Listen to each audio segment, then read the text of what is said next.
Hey guys, welcome, welcome, welcome. Welcome back to my channel. Welcome to Chat with the Author. Today we are talking about a very sensitive topic, dealing with your loved one who is an alcoholic or who might be an alcoholic, but it's taken from this book, Help, I Think My Loved One's an Alcoholic, a survival guide for lovers, family, and friends.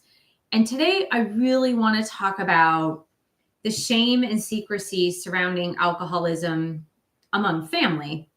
Now, this is a particularly sensitive topic because the holidays are coming up. And when we think about an alcoholic loved one, someone who suffers from addiction, maybe other than alcohol, maybe a drug addiction, maybe both, maybe a combination of the two, we think about the shame surrounding this disease of alcoholism with our loved one and with having to integrate family members, really, because since from Thanksgiving through New Year's and maybe Super Bowl Sunday, it's almost a nonstop where there are family gatherings for Thanksgiving, maybe a cookie exchange, maybe a holiday party, maybe a work holiday party, maybe a Christmas party with family, and then a New Year's party, and then Super Bowl Sunday. So it really does seem to be never ending at this time of year. And if you are someone who's affected by someone else's drinking, albeit your spouse, lover, boyfriend, girlfriend, your mother, your father, your uncle, your grandfather, your sister, your brother, you know that it can be really shameful to have to share this holiday and expect the behavior that is to be expected from someone who drinks too much. And so I'm here to help you navigate this a little bit. And if you have questions, please post them in the chat. If you want to put comments in the video after the live stream, then please do. And I'll try my best to look at those comments and answer those comments to the best of my ability. And as some of you know, I was in a long-term relationship with an alcoholic from about 2013 through mid-2018. And I learned a lot along the way, including everything that I needed to know to write this book in particular. I attended AA meetings. I attended Alanon meetings. I talked to so many alcoholics in long-term recovery, notably to write this book in particular.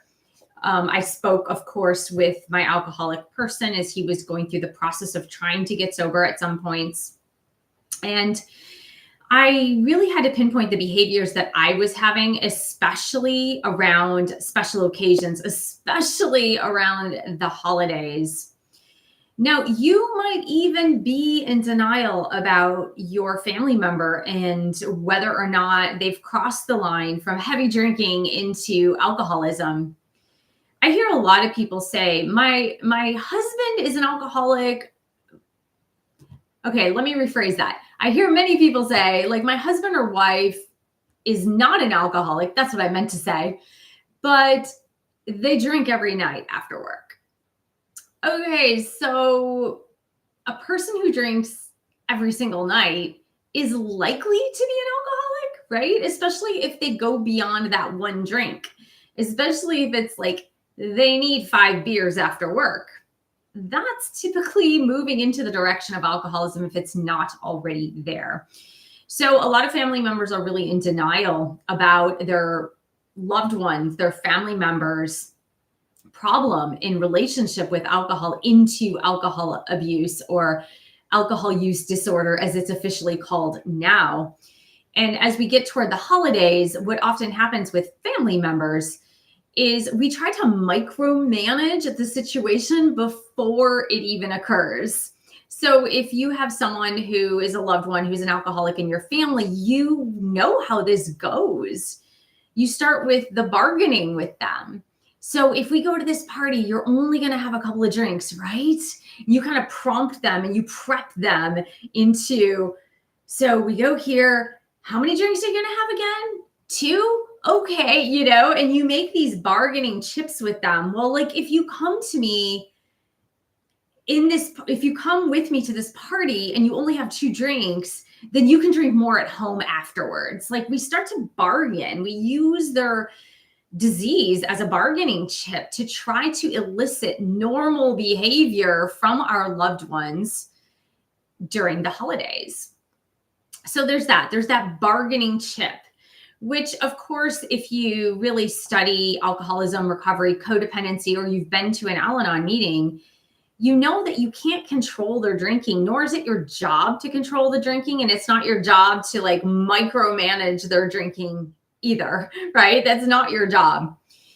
The other thing that we try to do is mitigate the situation through other means. So we have a speech to give to those around us if we see that our alcoholic person is getting out of control in a party situation, in a family situation, in a holiday situation. So we make excuses for their behavior as if it were our behavior. So we tend to make excuses for their behavior. Oh, they're just extra tired. I know they're acting drunk, but they're not really drunk. They're just extra tired today. Or they had a really rough day at work. So we tend to make excuses for them in the midst of other family members to brush off the behavior or to brush the behavior underneath the rug. Again, because on some weird level, as family members of someone who has crossed the line into alcoholism, we feel somewhat responsible for their behavior, which is so convoluted. And I'll tell you right now that for me personally, I felt this way. When I invited my person over to a family event, I felt responsible for his behavior when that's his behavior. That's not on me. But for some reason, I felt responsible for his behavior if he was misbehaving during a family event or even with his family. So it's this real secretive and under the radar. And we're trying to keep it under the rug because we're ashamed of the behavior of the alcoholic person during the holidays, especially. Again, there's so many trigger points with families. So if you are in doubt, if you're like, I think my loved one might be an alcoholic, but I'm not quite sure, like they do drink a lot or they drink every day after work, but they have a job and they're totally functional, and they might drink more around the holidays or they might binge drink on the weekends, but I really don't think my person is an alcoholic or addict. If you're in doubt, I'm going to run down a list really quickly. And this list is in this book, in my book. I'm going to run down a list.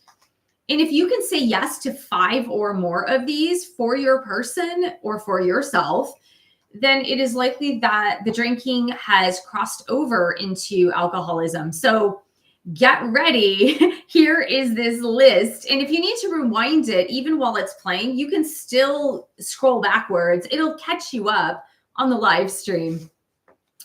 Okay, so a person who is addicted to alcohol, this is number 1, drinks alone.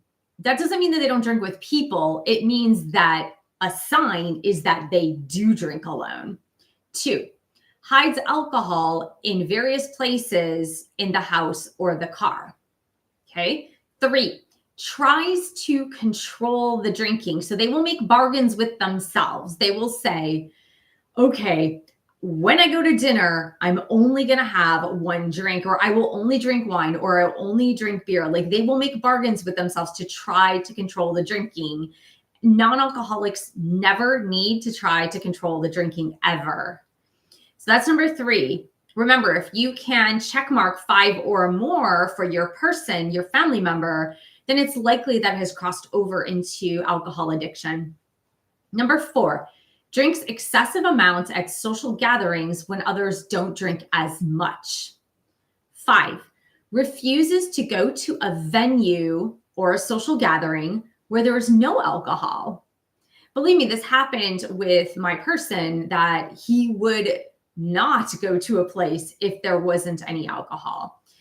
Like even to a museum, he wouldn't go, or he would hide it in like a Gatorade bottle. 6, drinks in the morning, and they usually do this to stave off a hangover. 7, lies about the drinking habits or tries to conceal it from family and friends. 8, has one or several DUIs.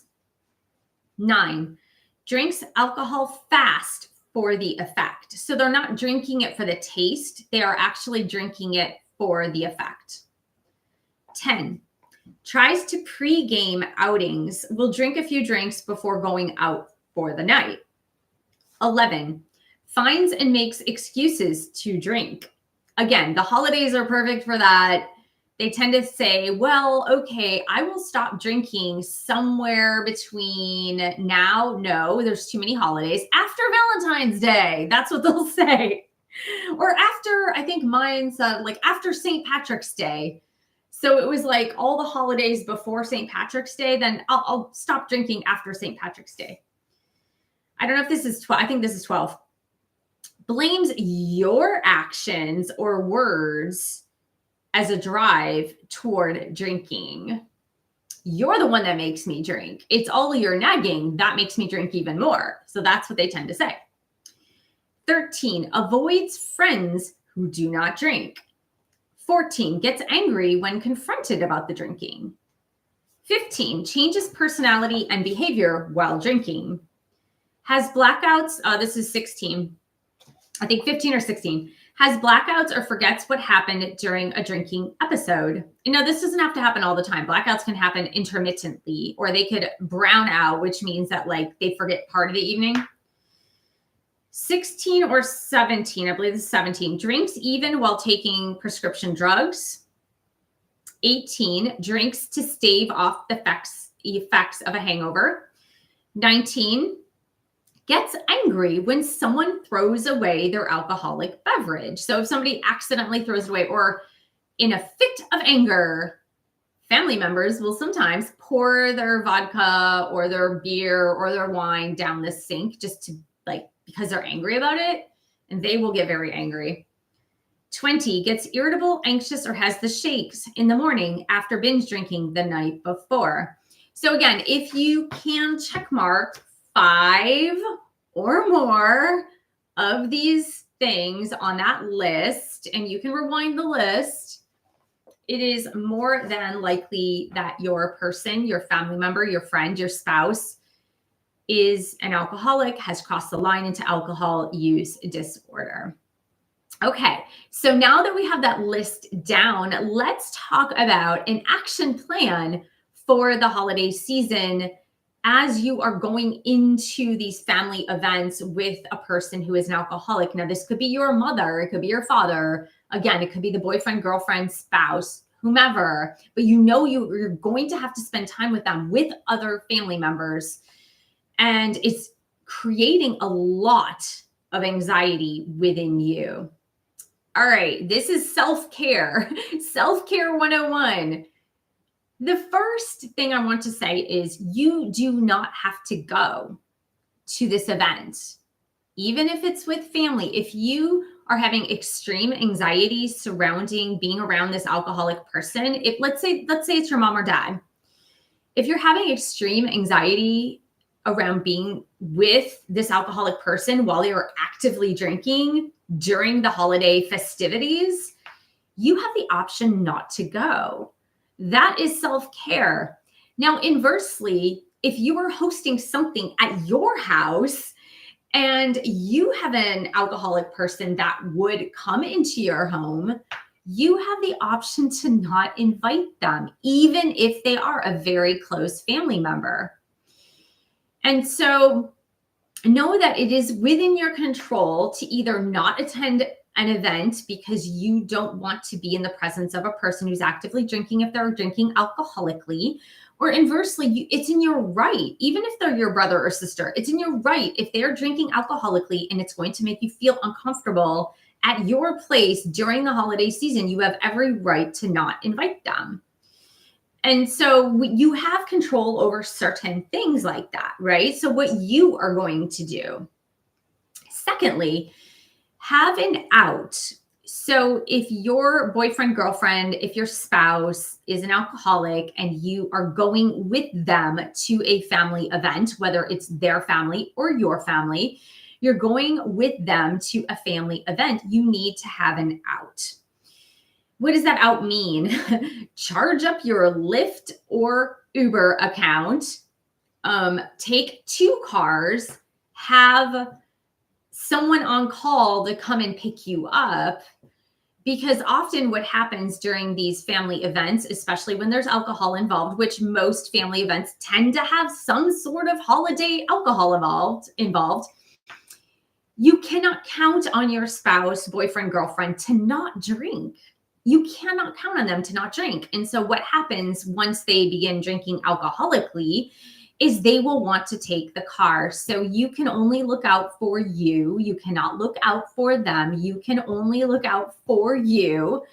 And so have an alternative way to get home, have an alternative way to leave the party, leave the family gathering early if you need to leave, and have an alternate mode of transportation to be able to do that, because it's really easy to get so enmeshed with that party because you drove with your alcoholic person and now you don't want them driving, but they won't let you drive the car. And now you wind up being driven by someone who is drunk. So have an alternative way home. 3, this is about the secrecy and shame and like letting go of that. So we tell ourselves stories when we're in a relationship with an alcoholic person. We tend to cover up and tell stories. And I want to say a couple of things on that. A, tell the truth. So if someone addresses the behavior that doesn't necessarily know how bad it has gotten with your family member who is an alcoholic, tell the truth, say the facts. Okay. I believe my mother suffers from alcohol use disorder. I believe my husband, my wife suffers from alcohol use disorder. That's it. No need to explain any further, right? You've told the truth. This is the truth. So you're not making excuses for their behavior. You're not giving them a bow out by saying they're fatigued, they're tired, they lost their job, whatever. You are actually just telling the truth. You're not making excuses for anything, just putting it out there. This is the truth. Okay. If they ask further questions on that, you can just say, that's not my place to say. I told you what I believe this is, but it's not my place to talk about their disease, because it really isn't. And that leads me to the second thing. When family members question you about your person, whether it's your mom or dad, right? Maybe it's your mom or dad. Maybe you have siblings that have lived far away for years and they come back for the holidays and they're like, what's up with mom or dad? Like, why are they drinking so much, right? And you've been around this, so you kind of know what's going on. The second thing is, do not badmouth your alcoholic person, your alcoholic loved one. Do not they are a human being. They deserve dignity and they deserve respect. And if they are making a fool out of themselves because of their disease and the behavior that's associated with it, then that's on them. They feel enough shame themselves. They feel enough shame in and of themselves that they really don't need any additional people either making fun of them, talking about them, bad-mouthing them, saying horrible things about them. Whether or not it's true, it's just not your place to judge them. Remember, this is a disease. They are sick. They are very, very, very, very sick.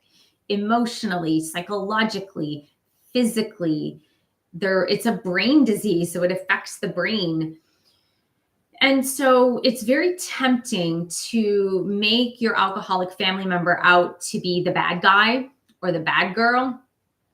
And it's a cop-out, right? Because it's a deflection of the shame that you're feeling about this relationship. Because you feel bad that you can't do anything for them to turn them around. And again, there's this shame in public with their behavior. So a lot of times a loved one will try to deflect that by criticizing their alcoholic person or making fun of them or saying to other people that they're a bad person. when in reality, they're just a person. They are just a person who is suffering, and they're a person who is suffering a lot and has more self-hatred and more shame of themselves than you could possibly put on them. So I gave a couple of pieces of advice, again, about being in these family gatherings. One, don't go if you feel like this is going to spin out of control. Two, if you go, have a way out, have your exit strategy that does not involve your alcoholic person. For all intents and purposes, they are an adult. I'm assuming they're an adult. If they are children under 18 or under 21, they probably don't need to be drinking anyway, right? But you're not responsible for their behavior as far as how are they going to get home? That is up to them to decide, right? It's like once they start drinking, you are not responsible for anything that happens to them. They are responsible for everything that happens to them.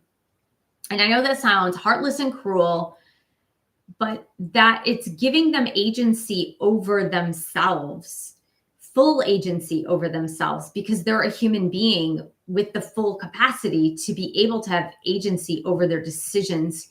Even if they are ill, right? They still have that right to have the decisions. Okay.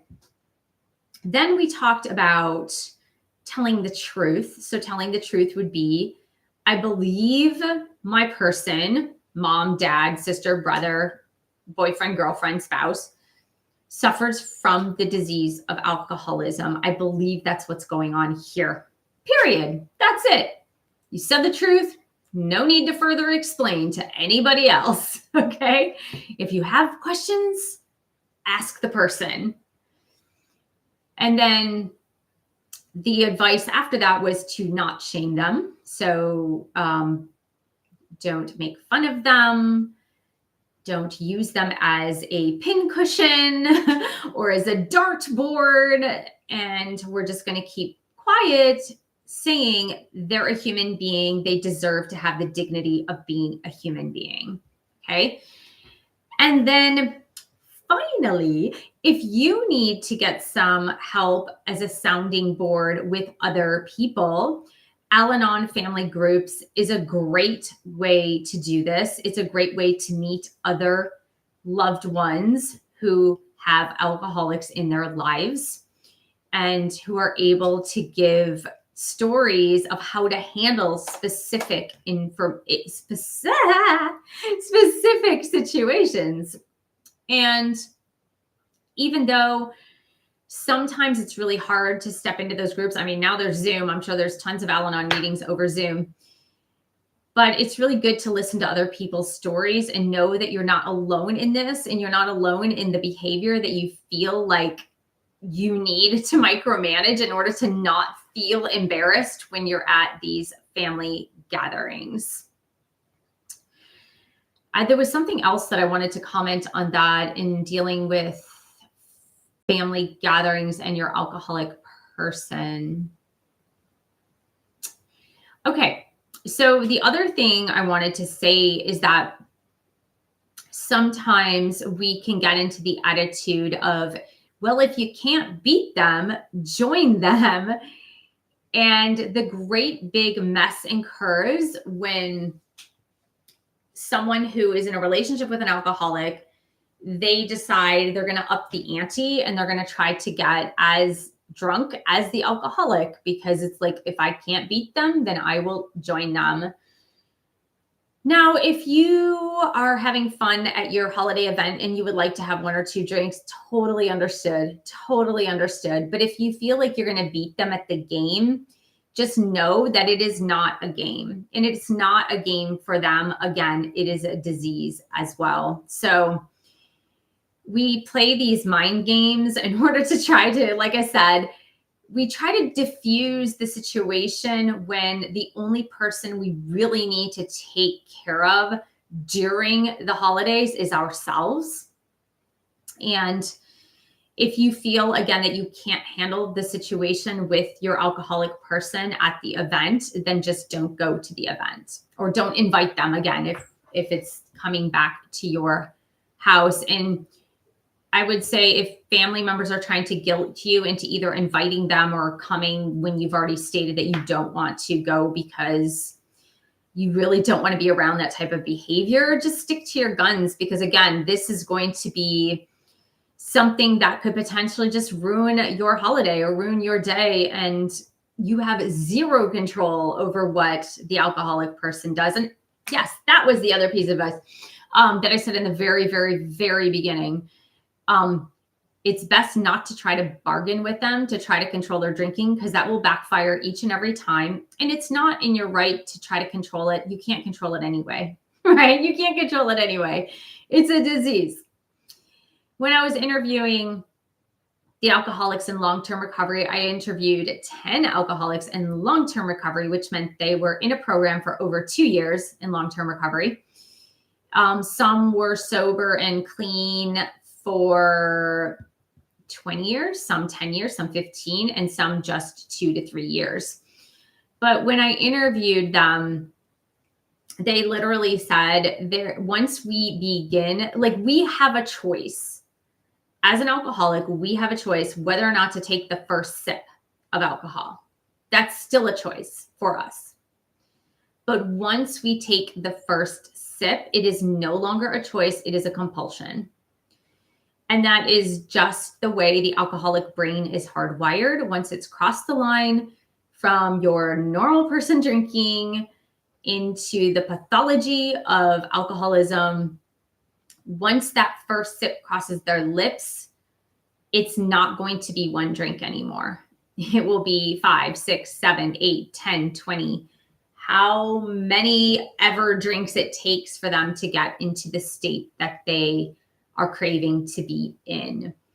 So just know that there is absolutely no controlling their drinking. That's on them, whether or not they're going to take that first sip or that first drink for the day. All right, guys. So we are wrapping things up here. And I hope if you're watching this on replay, I know there have been a few people coming in and out, probably just curious about the actual topic.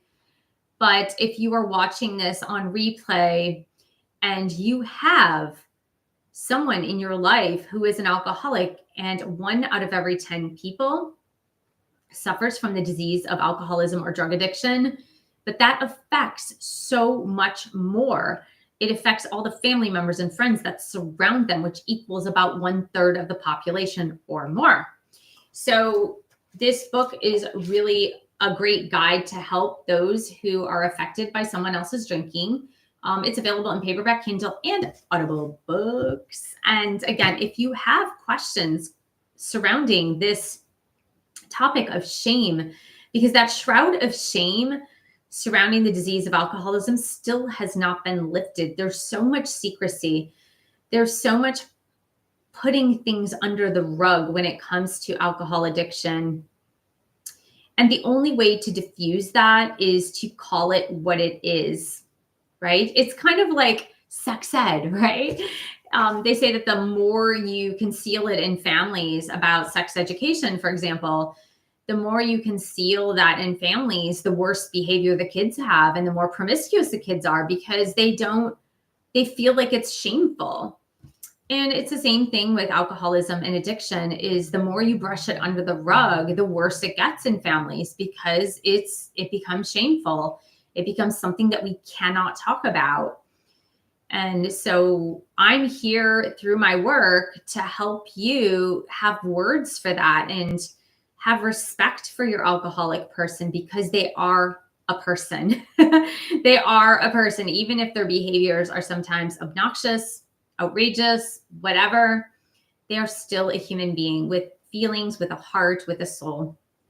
So I want to thank you for watching this either live or on replay. I wish you guys a happy holidays and safe holidays, of course. And remember that you can always look up Alanon or AA, depending on your situation. Sometimes it's really useful for a person who loves an alcoholic, who's in a relationship, in any type of relationship with an alcoholic, to attend some open AA meetings, because you really get insight into the brain of the alcoholic and really understanding what their perspective is and what they're going through. So that is super useful. So I want to thank you guys so much for joining me on my channel. Thank you for subscribing to my channel below. Thank you so much for giving the video a thumbs up if you enjoyed any part of this content. And thank you for your support of my work, the work that I do. I have 11 published books. You can find them on Amazon. It's this book that we're talking about this week. And I will see you guys next week. I'm not really sure what the topic will be, but something related to mind, body, health. And I'll see you in the next video.